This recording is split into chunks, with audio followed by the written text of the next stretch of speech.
स्कंद 8वा, अध्याय 21वा. बलीचे बंधन. श्री शुक म्हणतात, परीक्षिता, भगवंतांच्या चरणांच्या नखचंद्राच्या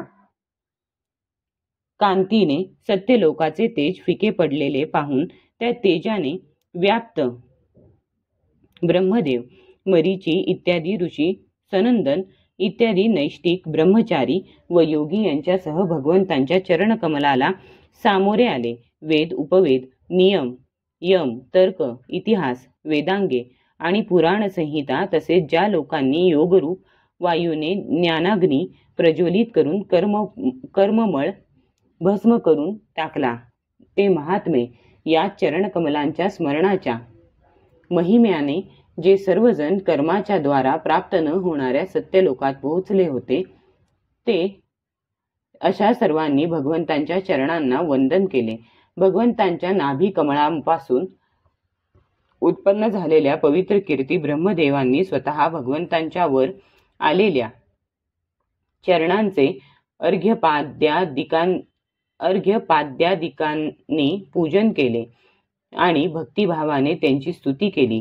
परीक्षिता, ब्रह्मदेवाच्या कमंडलूतील तेच पाणी विश्वरूप भगवंतांचे चरण धुतल्याने पवित्र झाल्यामुळेच गंगारूपाने आकाशमार्गाने पृथ्वीवर उतरून तिन्ही लोकांना पवित्र करते. ही गंगा म्हणजे भगवंतांची मूर्तिमती उज्ज्वल कीर्तीच होय. जेव्हा भगवंतांनी आपले स्वरूप काहीसे लहान केले, तेव्हा ब्रह्मदेवादी लोकपालांनी आपल्या अनुयायांसहित अत्यंत आदरपूर्वक आपले स्वामी असलेल्या भगवंतांना अनेक प्रकारच्या भेटी अर्पण केल्या. त्या लोकांनी पाणी, भेटवस्तू, पुष्पमाला, दिव्य सुगंधयुक्त उटी, सुगंधित धूप, दीप, लाह्या, अक्षता, फळे, अंकुर, भगवंतांचा महिमा आणि प्रभावाने युक्त अशी स्तोत्रे, जय जयकार, नृत्य, वाद्ये, गाणी, शंखनाद आणि दुधुंबीच्या शब्दांनी भगवंतांचे पूजन केले. त्यावेळी वृक्षराज जांबवानाने मनोवेगाने धावत जाऊन सर्व दिशांमध्ये ढोल वाजवून भगवंतांच्या विजयोत्सवाची घोषणा केली. दैत्यांनी पाहिले की 3 पावले जमीन मागण्याचा बहाणा करून वामनाने यज्ञ करणाऱ्या आपल्या महाराजांची सगळी पृथ्वीच बळकावली. त्यामुळे अत्यंत चिडून जाऊन ते म्हणू लागले, अरे, हा सामान्य ब्राह्मण नाही, हा सर्वात श्रेष्ठ मायावी असा विष्णू आहे.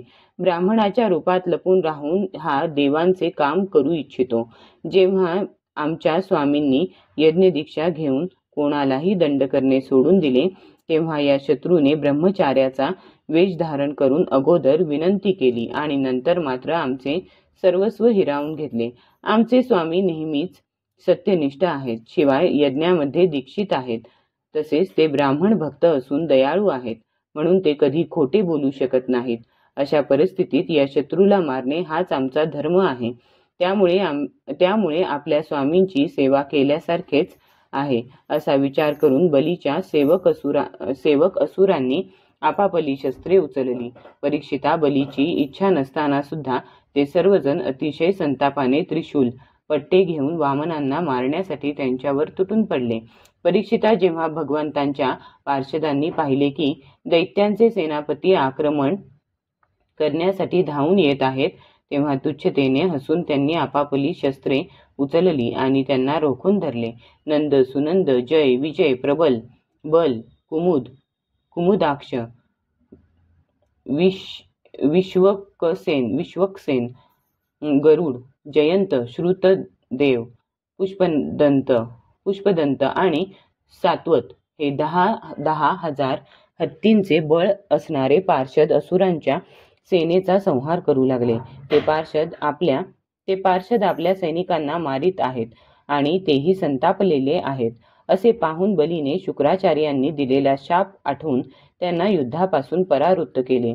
त्याने विप्रचित्ती, राहू, नेमी या दैत्यांना संबोधून म्हटले, माझे म्हणणे ऐका, लढाई करू नका, परत फिरा. आम्हाला ही वेळ अनुकूल नाही. दैत्यांनो, जो काळ सर्व प्राण्यांना सुख आणि दुःख देण्यास समर्थ असतो, त्याला आपल्या प्रयत्नांनी दाबून टाकणे माणसाच्या शक्तीच्या बाहेरचे काम आहे. जो अगोदर आमची उन्नती आणि देवतांची अवनती याला कारणीभूत झाला होता, तोच भगवान काल आता त्यांची उन्नती आणि आमच्या अवनतीला कारण होत आहे. बळ, मंत्री, बुद्धी, तटबंदी, मंत्र, औषधी आणि साम इत्यादी उपाय यांपैकी कशानेही माणूस काळावर विजय मिळवू शकत नाही. जेव्हा दैव अनुकूल होते तेव्हा तुम्ही या देवांना अनेक वेळा जिंकले होते, पण आज तेच युद्धामध्ये आमच्यावर विजय मिळवून गर्जना करीत आहेत. दैव अनुकूल झाले तर आम्ही सुद्धा यांना जिंकू, म्हणून आमच्या कार्यसिद्धीला अनुकूल अशा वेळेची वाट पहा. श्री शुक म्हणतात, परीक्षिता, आपल्या स्वामींचे म्हणणे ऐकून भगवंतांच्या पार्षदांकडून पराभूत झालेले दानव आणि दैत्य सेनापती रसातळाला निघून गेले. ते गेल्यानंतर भगवंतांच्या मनातील गोष्ट जाणून पक्षीराज गरुडाने वरुणाच्या पाशांनी बलीला बांधले. त्या दिवशी त्याच्या अश्वमेध यज्ञामध्ये सोमपान होणार होते. जेव्हा सर्वशक्तिमान भगवान विष्णूंनी बलीला अशा प्रकारे बांधविले तेव्हा पृथ्वी, आकाश आणि सर्व दिशांमध्ये हाहाकार उडाला.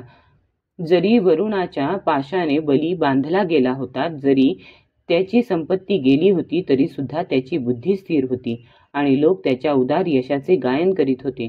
परीक्षिता, त्यावेळी भगवान बलीला म्हणाले, हे असुरा, तू मला 3 पावले जमीन दिली होतीस. 2 पावलांनी मी सर्व त्रैलोक्य व्यापले आहे. आता 3रे पाऊल ठेवण्याची व्यवस्था कर. जिथपर्यंत सूर्याची किरणे पोहोचतात, जिथपर्यंत नक्षत्रे आणि चंद्राची किरणे पोहोचतात आणि जिथपर्यंत ढग जाऊन वर्षाव करतात, तिथपर्यंतची सगळी पृथ्वी तुझ्या आधिपत्याखाली होती. तुझ्या देखतच मी माझ्या एका पावलाने भूलोक, शरीराने आकाश व दिशा आणि दुसऱ्या पावलाने स्वर्लोक व्यापला आहे. अशा प्रकारे तुझे सर्वस्व माझे झाले आहे. तू जी प्रतिज्ञा केली होतीस ती पुरी न केल्या कारणाने आता तुला नरकात जाऊन राहावे लागेल. तुझ्या गुरुची तर या बाबतीत संमती आहेच, म्हणून आता तू नरकात प्रवेश कर.